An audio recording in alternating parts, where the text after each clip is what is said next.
Positive एथीइज्म Hindi channel प्रेक्षकों को स्वागत। आज के एपिसोड में मूला नक्षत्र में गौरा सरस्वती जी के पहले बच्चे के जन्म के बाद के परिणामों के बारे में बताऊंगी। कोलंबो में मैं सिर्फ 9 महीने ही रही। प्रसव के लिए मैं मायके रवाना हुई।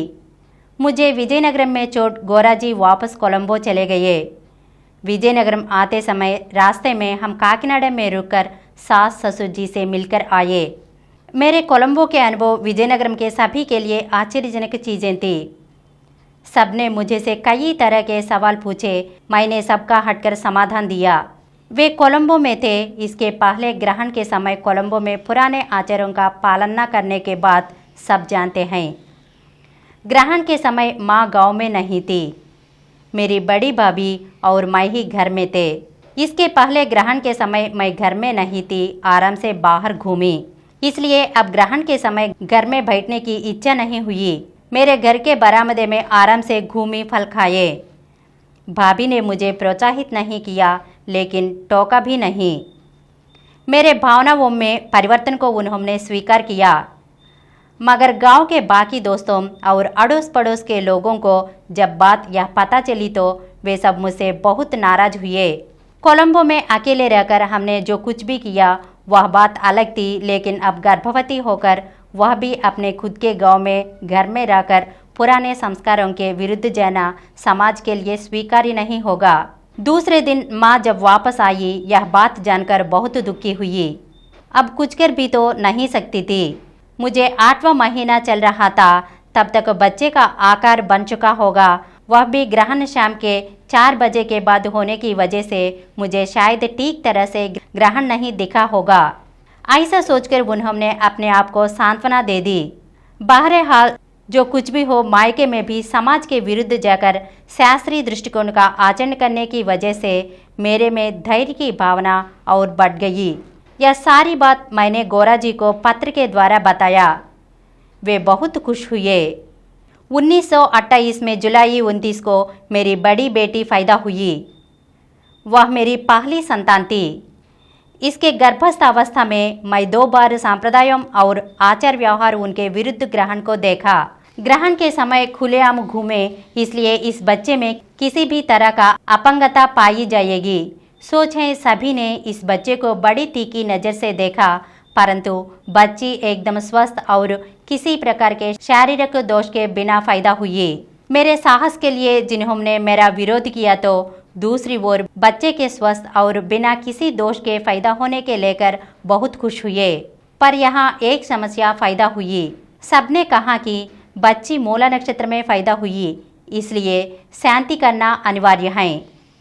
कुछ नक्षत्र बुरे कहे जाते हैं, इसलिए उस समय जो भी फायदा होता है तो उसका जो दोष है उसको दूर करने के लिए शांति करना नियम होता था। मेरी बेटी मूला नक्षत्र में पैदा हुई, इसलिए कोने की बूढ़ी मर जाएगी, इस बात का डर सबको था। वैसे ही आश्लेषा नक्षत्र में पैदा हुए तो सास के प्राण को संकट माना जाता था। शांति करने के लिए एक पर्दा बांधकर पर्दे के नीचे कढ़ाई में तेल डालकर पर्दे की एक और बच्चे के साथ माता पिता बैठते हैं तो दूसरी ओर बच्चे को पकड़कर उस तेल में बच्चे का चेहरा पिता को दिखाया जाता है। ऐसा तेल में बच्चे का चेहरा देखने के बाद ही पिता बच्चे को सीधे मुंह देख सकता है। जिस तेल में बच्चे का चेहरा पिता को दिखाया जाता है वह तेल पुरोहित को दे दिया जाता है। बाद में ब्राह्मणों को कुछ दान दिया जाता है। ऐसा करने से जो नक्षत्र दोष है वह चला जाएगा, ऐसा हिंदुओं का मानना है। शांति करने का दबाव हमारे ऊपर दिन ब दिन बढ़ता गया। फिर भी गौरा जी और मैंने इसको स्वीकार नहीं किया। बगैर शांति करवाए ही गौरा जी मुझे और बच्चे को लेकर चले गए। त्रिकाल अर्थात भूत, भविष्य, वर्तमान के लिए एक ही भगवान माना जाता है। एक और सारी प्रकृति, नक्षत्र, सूरज, धरती, चांद, यह पूरा विश्व भगवान ने बनाया है माना जाता है तो दूसरी ओर कुछ नक्षत्र अच्छे तो कुछ नक्षत्र बुरे तो उस समय पैदा होने वालों के लिए हानिकारक हैं, ऐसा माना जाता है। यह 2 विरुद्ध भावनाएं हैं। अगर त्रिकाल ओम और भगवान एक हैं, उनका अधिपति है तो नक्षत्रों को भी वही बनाता है तो उसने कुछ को बुरा कैसे बनाया? क्या बच्चे का चेहरा अगर तेल में देखा जाए तो बला टल जाएगी? ब्राह्मण को दान देने से नक्षत्र से उत्पन्न बला कैसे टल सकती है? हर क्षण इस दुनिया में कई लोग फायदा होते हैं, सिर्फ हिंदुओं के लिए ही यह बला की बात क्यों प्रचार में है? बाकी लोगों के बच्चे भी बगैर किसी शांति की हैं, बच्चों का चेहरा देख रहे हैं तो उनको कुछ भी क्यों नहीं हो रहा है? ऐसे कई सवाल मेरे मन में उठने लगे। कहा जाता है कि मूला नक्षत्र में फायदा होने की वजह से कोने की बूढ़िया के ऊपर बला आएगी। जब मेरी बड़ी बेटी फायदा हुई तब हमारे घर की बूढ़ी हमारी नानी थी। मुझे अपनी नानी से बहुत लगाव था। ने भी मुझसे अपना ही प्रेम करती थी। शांति न करने से मेरी नानी को कुछ हो ऐसा न तो हमने और ना ही गोरा जी चाहेंगे।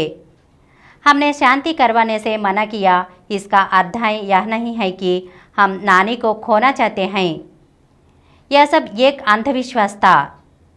कोई भी क्षण अच्छा या बुरा नहीं होता। वह किसी भी तरह के नक्षत्र या ग्रहों से जुड़ी हुई चीज़ नहीं है। ऐसा सोचना अंधविश्वास ही है। इसलिए बुरे नक्षत्र में बच्चा फायदा हुआ कहना अनुचित है और उसी तरह से शांति करना भी अर्धरहित है। इस बहाने पुरोहितों को ही दान मिलने का की संभावना अधिक है।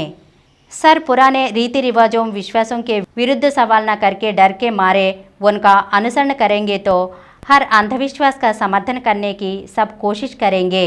यथार्थता को जानने की कोशिश करेंगे तो वास्तविकता क्या है सामने आ जाएगी। भूत प्रेत झूठ हैं, इसको साबित करने के लिए 1925 में मथुरा के भूत बंगले में रहकर इसे साबित भी कर दिया था। ग्रहण के समय अगर गर्भिणी स्त्री ग्रहण को देखेंगे तो बच्चे अपाहिज पैदा होंगे, यह भी एक अंधविश्वास है और इसमें कोई भी सच नहीं है। यह मेरी बड़ी बेटी का जन्म साबित कर चुका है। इसलिए शांति करना भी जो है केवल अंधविश्वास है, यह भी साबित हो चुका है। हमने किसी तरह की शांति नहीं करवाई और हमारी बेटी के जन्म से हमारी नानी भी नहीं मरी। हमारी बच्ची के फायदा होने के 10 साल तक हमारी नानी भरपूर सेहत के साथ जीवित थी। उन पर किसी भी प्रकार के बाले का असर नहीं हुआ। वास्तव में शांति नक्षत्र में फायदा होने वाले सारे बच्चों का विवरण जानकर इसकी पूरी जांच करने पर यह साफ साफ पता चल जाएगा कि यह सब अंधविश्वास ही हैं। इन सब बातों की जानकारी हमारे बेटी के शांति न करने के बावजूद भी उसको किसी तरह से कोई भी तकलीफ न होने से मेरे अंदर इस प्रकार का धैर्य फायदा हो गया। अगले एपिसोड में फिर मिलेंगे। धन्यवाद।